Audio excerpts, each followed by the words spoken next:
What if I told you that a man can watch his own heart being ripped from his chest and still be alive to see it beat one last time? This isn't a scene from a horror movie. It's not a medieval legend. It's history. Real, documented and performed before a crowd so large the silence it left behind still echoes centuries later. In 1581, a priest was publicly disemboweled while fully conscious, and the worst part wasn't the knife. It was the silence. When a human body is opened, it does not die immediately. Not if the hands are practiced. Not if the pain is calculated. Not if the execution is designed as a message. They hanged him just enough to black out, but not enough to kill. Then they brought him down, stripped him, bound him across a wooden scaffold, and sliced upward from pelvis to sternum with deliberate precision. He did not vanish all at once. He felt every inch. His intestines spilled in ropes across the floor. The air burned as it entered the exposed cavity. Blood pooled under his heels. Some in the crowd cheered. Others vomited. Some wept. But no one left. Because this wasn't just an execution. It was a performance. And if the executioner was skilled, as many were in Elizabethan England, the victim remained alive long enough to see his entrails in someone else's hands. He saw his own organs lifted for display. He saw his own heart held aloft. And sometimes the crowd would hear the butcher's voice boom, "Behold the heart of a traitor." But this man's silence was not born of agony. It was engineered. For Father Edmund Campion, Jesuit priest, Oxford prodigy, and enemy of the crown, his voice was considered more dangerous than any weapon. So they designed a death so grotesque, so ritualized, that it wouldn't just kill his body, it would destroy his influence, his words, his memory. Because in Tudor England, speech was sedition, and silence was the law.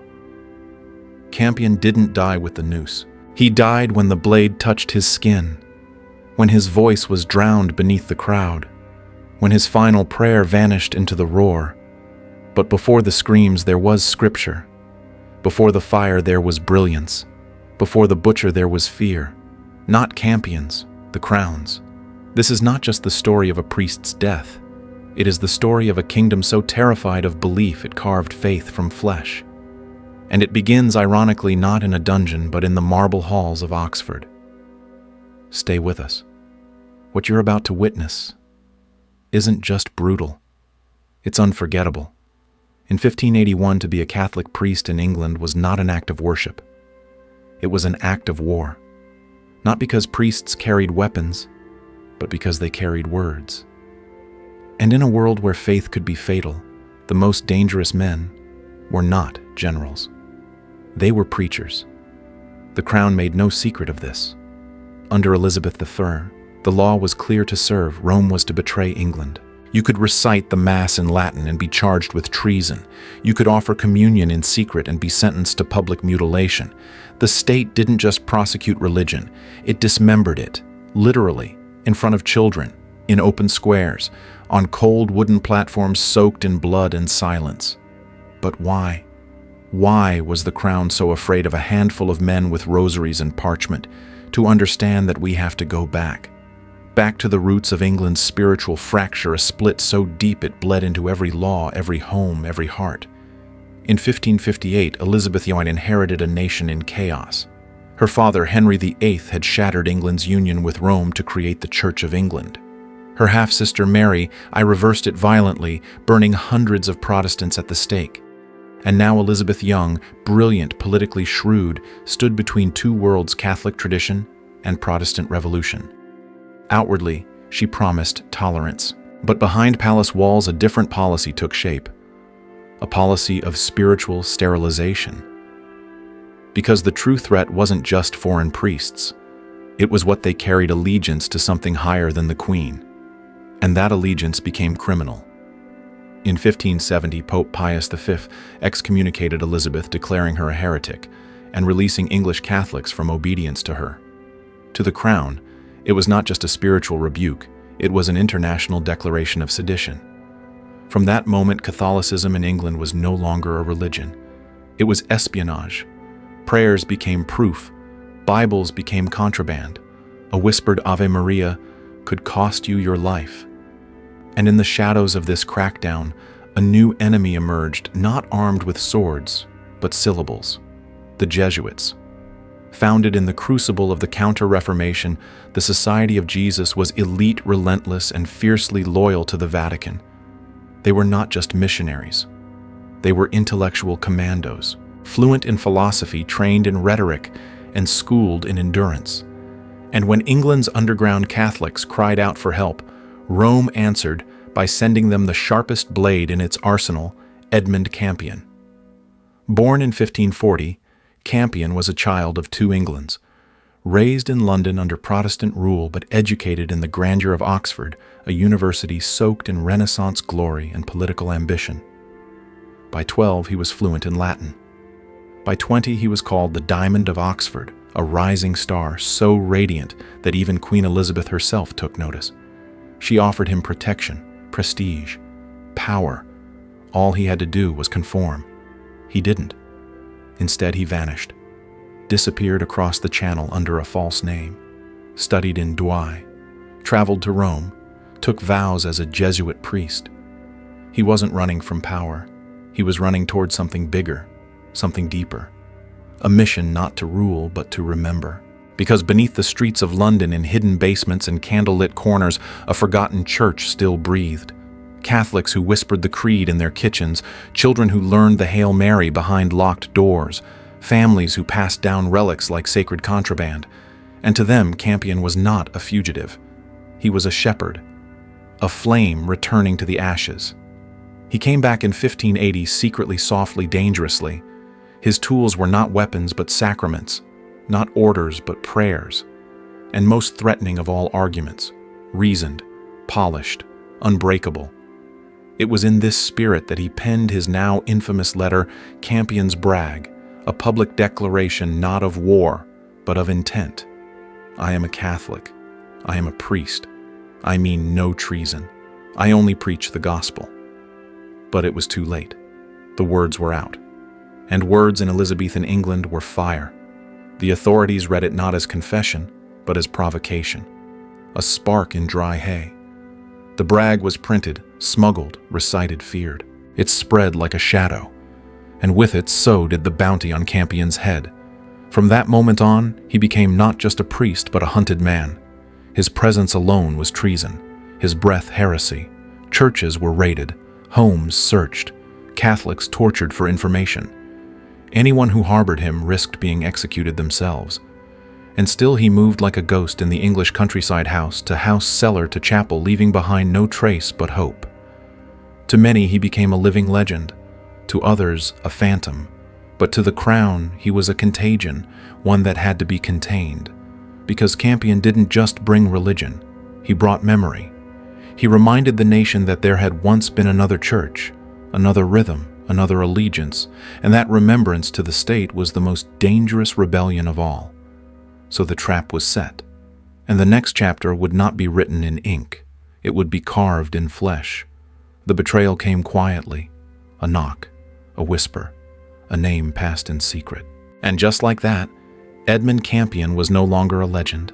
He was a prisoner, caught not in battle, but in silence. It was summer 1581. Campion had survived a year underground, delivering mass in hidden rooms, writing by candlelight, vanishing before dawn. But now the net had closed. An informant Catholic by name, traitor by choice, had revealed his location. And so Campion was taken. But what followed was not arrest. It was ritual. He was paraded through London in chains, spat on, blindfolded. The same streets where he once walked as Oxford's golden boy now roared with the word traitor. But beneath the jeers there were tears. People wept, quietly, fearfully. And somewhere in the crowd a boy asked his mother, "Why are they hurting a priest?" The mother didn't answer, because in Elizabethan England even pity was dangerous. Campion was brought not to an ordinary jail, but to the Tower of London, a place built not to contain, but to erase. His cell in the Salt Tower was a coffin of stone. No windows, no air, just the stench of mildew and slow decay. The walls dripped, the floor was damp, the darkness was alive. And here Campion was not merely confined. He was dismantled. He was suspended by his wrists from the ceiling. His feet barely touched the ground. His shoulders screamed. His hands went numb. Blood pooled in his fingertips. This wasn't punishment. It was precision. The goal was to unhook the mind from the body, to make him forget which way was up. They starved him of food, of rest, of scripture, of time. They told him his fellow priests had confessed that Rome had abandoned him, that his mission was meaningless. He said nothing, and so the second act began. Campion, the famed orator, was forced into public debates, shackled, sleep-deprived, half-starved against Anglican theologians handpicked by the state. These were not discussions. They were performances of dominance. The audience was hostile. The transcripts were edited. He was set up to fail, and he still refused to lose. Even in chains, even with lips cracked and vision blurred, Campion argued. He quoted scripture. He challenged logic. He made ministers squirm in their own pulpits. And this defiance of intellect was the final straw. One guard later whispered to another, "They fear his tongue more than his torch." From this point forward, the crown had one goal: break him. Publicly. Forever. In November, the sentence was pronounced high treason. Not for violence, not for plots, but for being a priest. For existing.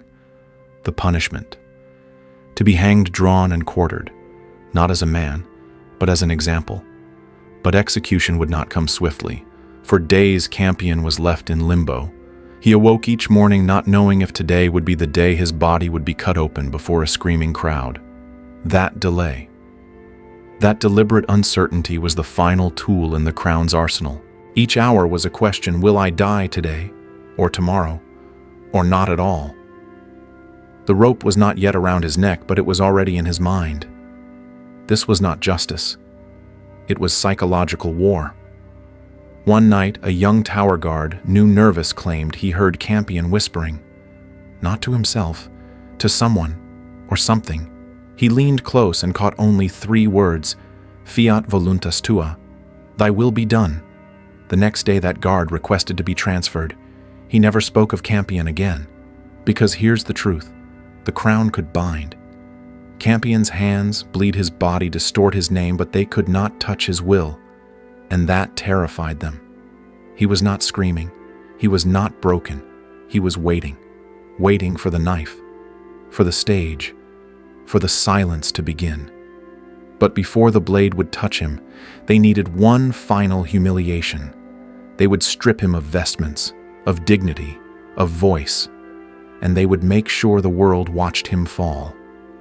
December 1st, 1581. The morning was damp, gray, still, but the road to Tyburn was already full, not with soldiers, with civilians, men, women, children, drawn by the promise of a spectacle, not a sermon, not a trial, a message written in flesh. Edmund Campion was not brought alone. 2 fellow priests, Ralph Sherwin and Alexander Bryant, stood beside him, both accused of the same fiction conspiring against the crown. But their inclusion wasn't incidental. It was psychological warfare. Each man was forced to watch the other die.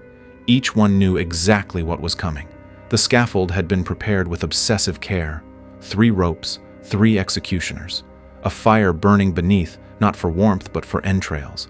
A platform high enough for the crowd to see everything. Because in Tudor England, executions were not private punishments. They were public instruction. When Campion arrived, he wore nothing but a linen shift, thin plain, deliberately chosen to expose him to the cold and the crowd. His priestly vestments had been stripped, so had his dignity, but not his voice. He was offered a chance to speak, not a last word, a last surrender. Recant, confess, name Elizabeth not only Queen of England but head of the Church, renounce Rome, admit treason. He refused. "I am a Catholic and a priest," he said. "I have come only to preach the gospel." That was the last sentence Campion ever finished. The ladder was kicked. The rope snapped tight. His body dropped, but only a few feet. Not far enough to break the neck, just enough to crush the windpipe. His legs flailed. His spine arched. The crowd roared. But Campion was not meant to die by hanging. That would be too quick, too clean. After less than a minute, his body was cut down, still breathing, barely conscious. Perhaps aware, perhaps not, but alive. He was dragged to a wooden platform. His arms and legs were bound. A leather strap pulled across his chest. His mouth hung open, eyes half-lidded, not dead, not yet. And then came the knife. An incision low in the abdomen, not surgical, not merciful, deliberate, ritualistic. The executioner reached in with gloved hands, pulled out loops of intestine, tossed them into a bucket. Some landed on the platform. One slipped down and hung like a rope. Each foot of tissue pulled meant more pain, more horror, more cheers. The air reeked of smoke, bile, and disbelief. And still, Campion didn't scream. Not because it didn't hurt, but because he couldn't. The rope had already stolen his voice. Some say he prayed in silence. Others say his lips moved but made no sound. Perhaps that was the point.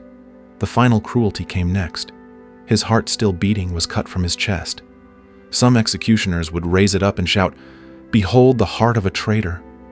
We don't know if Campion heard that phrase, only that his body finally stilled.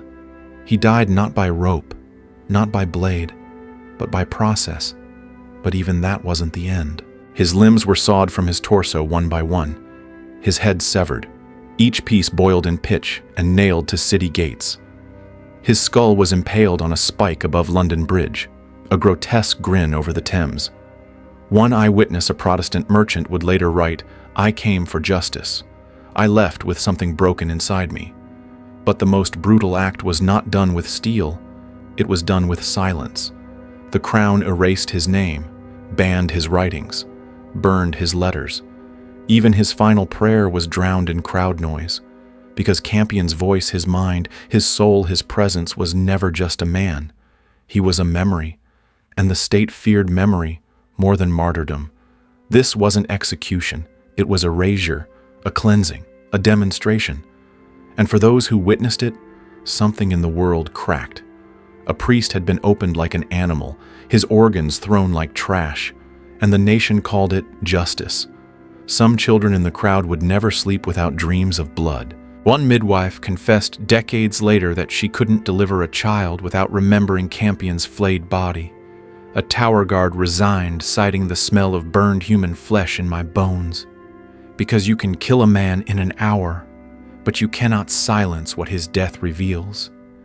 And that's what made Campion so dangerous. He didn't die to inspire, he died to be forgotten. And somehow he still spoke. Campion's execution was not meant to end at Tyburn. It was meant to echo through the cobbled streets, through the pulpit, through history, through you. But something went wrong. The state had designed every detail: the rope, the knife, the fire, the silence. They orchestrated his death like a play with blood as the script. And yet, despite the spectacle, they failed to account for what silence becomes when it is shared. Campion's body was burned, his ashes scattered with those of criminals and stray dogs. No tomb, no shrine, no place for pilgrims. His name was struck from university records, his letters banned. Possessing his writings was enough to get you arrested. And yet, people remembered. Whispers in darkened homes, priests who smuggled fragments of the brag across Europe, mothers who told their children bedtime stories about the priest who didn't scream. And slowly, a strange thing happened. The more the state tried to erase him, the more visible he became. But the price of that visibility was high, because Campion didn't just haunt the crown. He haunted the people. One tower guard, unnamed in the records, but remembered in oral tradition, refused to eat meat ever again. His comrades joked at first, then stopped. He would sit alone, pick at bread, and whisper lines from the Psalms under his breath. One day, he disappeared. No one looked for him. Another man, an executioner's assistant, later confessed on his deathbed that he had helped quarter Campion. He said, "I touched the heart. It was still warm. I see it every night." He asked to be buried facing away from London Bridge. And then there was the crowd, ordinary people, pulled by curiosity, held by horror. Some vomited, some cheered, but most simply stood and watched, and that's what broke them. A merchant's wife later told her confessor, "I can't bear the smell of burning since that day." A midwife said she couldn't deliver a child without seeing Campion's open torso in her mind. A schoolboy ran home silent for days, then began drawing sketches of a man on fire. He never spoke again. Because you can close your eyes, but you cannot unsee. And the trauma didn't stay at Tyburn. It infected the conscience of a kingdom. The state had meant to unify the nation through fear, but instead it fractured it through guilt. Even Protestants staunch loyal began to question, not the church, not the queen, but the system that required such cruelty to survive. One courtier writing anonymously described Campion's silence as the loudest sermon ever preached in England. Another converted secretly and kept Campion's name in a diary he buried with him. His great-grandson would become a Jesuit, and for those who carried out the sentence, the scars were deeper. We have no surviving confessions from the chief executioner, but legend claims he went mad, that he wept while burning the entrails, that his hands trembled every time he reached for fire, that he could still feel the weight of Campion's body on the table. And maybe that's true. Or maybe that's what people needed to believe. Because if even the butcher couldn't escape the echo, what chance did the rest of us have? But perhaps the most chilling legacy of Campion's death was this. It worked. For years, Catholics disappeared from public life. Priests fled. Mass went silent. A culture of erasure, of fear of memory suppression took hold. Not just politically, but personally. People learned to forget, learned to look away, learned to survive. And in that silence, the crown thrived. Because tyranny doesn't always shout. Sometimes it whispers. Sometimes it burns a body in public so that no one dares remember the name. But some remembered. In 1886, over 300 years later, Campion was beatified by the Catholic Church. In 1970, he was canonized. Not because he led armies, not because he won, but because he lost so completely, so publicly, and yet remained intact. In spirit, in memory. There is no grave for Edmund Campion, no tombstone to kiss, only fragments, stories, echoes. And maybe that's enough. Because sometimes the most powerful resistance isn't what you say, but what they try to silence. Sometimes a burned letter speaks louder than 1,000 sermons. And sometimes the absence of a voice becomes the loudest sound in the nation. You've heard the story. You've walked with him from Oxford's ivory halls to the gallows at Tyburn. You've seen the rope tighten the blade, descend the silence imposed like a second execution. You've seen how a man can be disassembled in public piece by piece, yet somehow remain whole in memory. So now the question isn't about Edmund Campion, it's about you. Because the system that killed him, it didn't vanish. It evolved, it refined itself. It got better at hiding, more polished, less theatrical, more efficient. Today we don't hang men for preaching. We algorithm them into silence. We don't burn books. We shadow ban their voices. We don't display entrails, we erase ideas. Quietly, clinically, and often with your consent. Think about that. How many voices do you never hear? How many names have you forgotten because no one was allowed to say them out loud? How much of your history has been rewritten, not by facts, but by forgetting? And now consider this. What if the next Campion doesn't die screaming? What if he disappears quietly, one click at a time? That's what makes this story more than history. It's a mirror. Because Campion's death was never just about religion. It was about control, memory, allegiance, and whether a single man armed with nothing but truth could survive a system designed to grind truth into ash. He lost, but he lived. In the psalms whispered by tower guards, in the nightmares of children, in the executioner's trembling hands, in the stories told by firelight when it wasn't safe to speak his name aloud. And now, in you. Because the fact that you're still here, still watching, still listening proves that erasure is not guaranteed. That silence, when shared, becomes echo. That memory, when carried, becomes resistance. So ask yourself, what would it take to silence you? Not your voice, your memory, your convictions, your legacy. Would it take a rope, a blade, or just the slow erosion of attention? That's the real violence. Not what happens on the scaffold, but what happens after. When we stop looking, stop remembering, stop caring. Campion's final miracle was not his endurance on the rack. It was surviving annihilation. No grave, no body, no last words. And still, we're speaking his name. Maybe that's the lesson here. Not that pain is noble, but that memory is louder than fire. That what you choose to carry forward matters. That truth doesn't survive by accident. It survives by intention. So, if this story moved, you don't let it stop here. Speak, comment, share, save. Let others know that some names are worth remembering, because every time his name is said, Campion wins again. And if you're still asking yourself, why does this matter? Now, let me leave you with this. Tyranny thrives in the space between memory and silence. And right now, in this moment, you're standing at the edge of that space. What you do next defines which side you're on.